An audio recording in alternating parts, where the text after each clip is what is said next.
Hello there guys, it's Captain Invisible here and welcome to turn number 8 of the Swissmod custom campaign for Medieval 2 Total War. This is, as I say, turn number 8 of the campaign, so we're going to get into this and see what we can salvage from this disastrous campaign. So it's just the, and let's take a look at the end report really quickly. Financially, we are pretty strong, but that's all well and good. But we don't have anything to spend it on. That's why we're financially strong, because we don't have to spend money on anything, and we don't have enough troops to use up the upkeep. So yeah, no real advantage there at all. Militarily, the Dutch Empire are top. And then the Peace and Love Empire are top in production, population and overall. So ZARBG commanding the field quite well in the north. So we've got Napoleon to look at this turn, and Napoleon is a bit of a annoying settlement to try and take, simply because these longbowmen. These guys can ruin any assaulting army on this city, simply because it's got large stone walls protecting it. So I've tried this. I've been trying this turn for several times now, and I've tried it several different ways. With this army simply attacking Napoleon. With the siege equipment I've got, that fails. The spy being sent in first to open the gates, which it succeeds in, and then using that to attack the settlement, that fails. There's just so many things that fail in taking this this city, but I think I found a way to actually do it without it failing. So we're gonna try that one this turn. So the first thing I need to do is gather some of these forces, move them around here, and then they siege with this guy. Build some siege equipment, but it's only really there for show. It's not really going to be used. This guy, when he's separated from the other army, gets these command stars in use. You can see it's the general of an army with the gold star. So he gets to use his command stars, which means that these troops are going to have morale bonuses in battle, because they've got higher stars than the Emperor, who only has 2 stars. So this guy is this guy's a better leader than my Emperor. What we need to do next is we need to grab a ship and plop it down right there. And then we're going to take these guys, put them on the ship, and sail them right there. They're well on their way to Napoleon. But we want to do one better than that, so we're going to get these ships here, and we're just going to take these troops, move them onto Admiral Han's fleet, and then we are going to deposit them right down here to merge with the Emperor's army when I can get a focus on him. There we are. So now he's got 3 fresh troops down here. But we need to do one better than that. We need to actually reorganize this army so that the infantry is going to be the leading force of the army. So we're going to take out the archers and take out the cavalry, and then we're going to put the cavalry back when it will let me, and then the archers. And what this done is what this has done, should I say, is it's reorganised our army so that our infantry is up front, then our cavalry, and then our archers. Because for some strange reason, the auto-resolve likes to think the archers, whenever the archers are up front here, that they are free reign to just send into the battle, and they're really not. Archers are long range troops, and they do not need to be melee just because they are at the front of a queue in the deployment. So this is the ideal situation you want all your troops to be in order to get the bonuses of having your infantry in first, then your cavalry, and then your archers. And if you think this doesn't matter, I've tried this battle multiple times with the formation the opposite way around, and it fails 100% of the time. So this is the only way I have found this battle actually works, and even then I'm crossing my fingers at this point, because this battle likes to work when I'm off camera and then not work when I'm on camera. So again, it's hit and miss. At this point, I just want to try it, get it over and done with, and then we can focus on the rest of this turn. So yeah, I'm really hoping that this works. If it doesn't, it will literally be sod's law, because I have played this turn multiple times. I've done it exactly this way, and it has worked off camera twice now. So we just have to hope that this works. Excellent. So clear victory. We did suffer quite a lot of losses, but to be honest, this is probably the best that I've ever had. Usually I take losses of well into 400 losses, so this isn't actually that bad. Not bad at all, actually. And it's quite spread as well, which I think the Otter Resolve likes to spread all the damage, so yeah, it's spread quite evenly, quite well.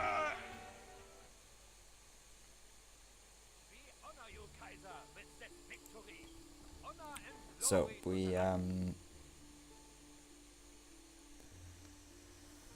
don't need the money. To be honest, we don't want to massacre the population either, so we're gonna just walk in. The Emperor got some more command, and he got the Veteran Warrior trait, which gives more to his personal security, and +1 to commanding infantry, which is going to be quite useful because he's going to be commanding a lot of infantry. This campaign is mainly infantry focused, so we're going to be definitely looking to command more infantry formations. And then he's got fair in rule for being chivalrous and not slaughtering the population, which gives him another chivalry, which makes him quite a good chivalrous leader. In fact, it's turned into quite a strong leader. This is the great thing about having leaders, emperors as young as this, because you get to mold them the way that you want them. It's quite amusing. So we're going to repair these, and then we are going to. We should probably set up a port. Yeah, we're going to need a port because we're going to need ships pumping out to help cover this coastline. What we don't need is Kaiser as a village. We could really do it with it being a castle, just so we can get some better troops out. So we're going to do that, and we are going to also set Napoleon as our capital, just because it's a stronger settlement and it will offer us more in the way of command and control. So we're just going to also retrain all of our spearmen, all of our doodads, town militia.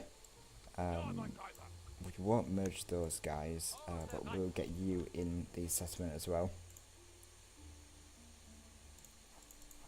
Let's change the retraining order so that the weaker ones are being retrained first.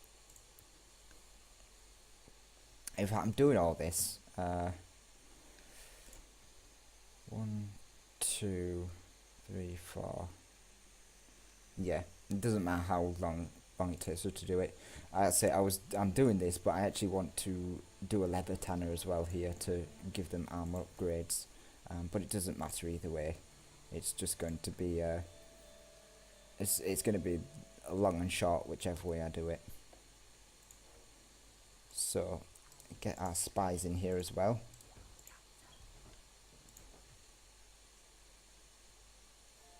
and we get quite a lot of free upkeep from Napoleon as well, which is very good.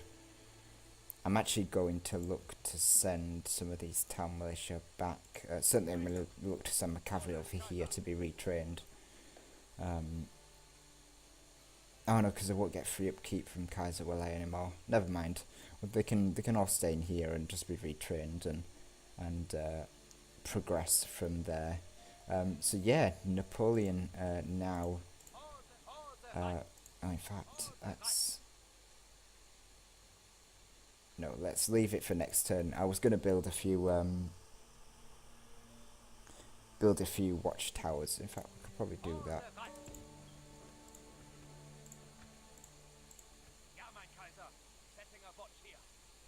We can build one there, and then we can build one over there next turn, just to help us keep an eye on things. So yeah, Napoleon. I'm glad that we've taken Napoleon, because it is quite a nice settlement. Everyone's been saying how good of a settlement it is. Most only I think probably Swissman, and I don't think Russia will have a minor city at this point. I know we started off with a minor city, so the Turks obviously have. Yeah, minor city. Large town. No, so Swissman might not have a minor city, except for one he may have started off with. I don't think the Russians will, because the Russians have a lot of lower key settlements up in the north.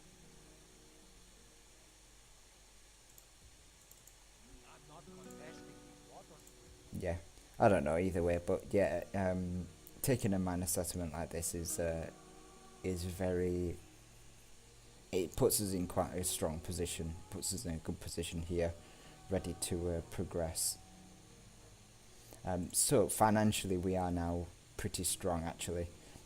Due to make 8,000 next turn, thanks to a healthy king's purse and a couple of other decent enough things. Yeah, because these two equal about 4,000, 4,500, so that equals our king's purse. Our trade's not too great and our farming's abysmal, but once we get a port up here, we should be in a strong position at Napoleon, ready to move forward and see what else we can achieve. Our family tree's not too bad. We should be able to progress it quite well. This guy just needs to get married. And this guy as well.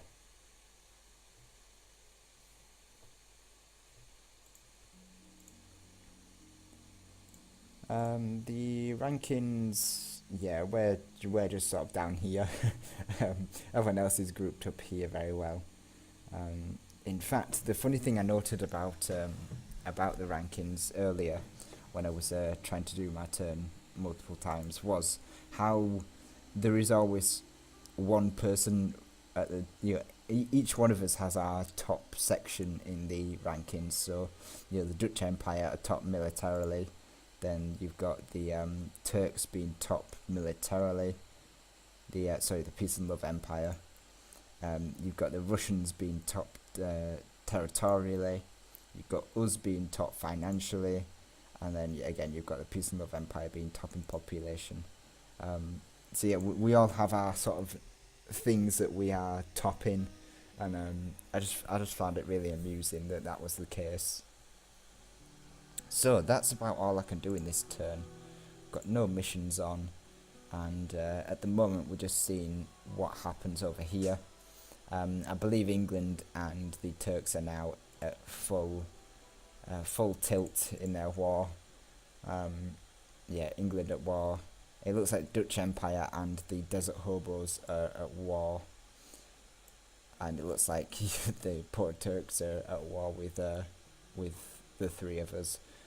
Although he's probably coming to organise peace terms, and I probably wouldn't mind peace terms. I mean, I could probably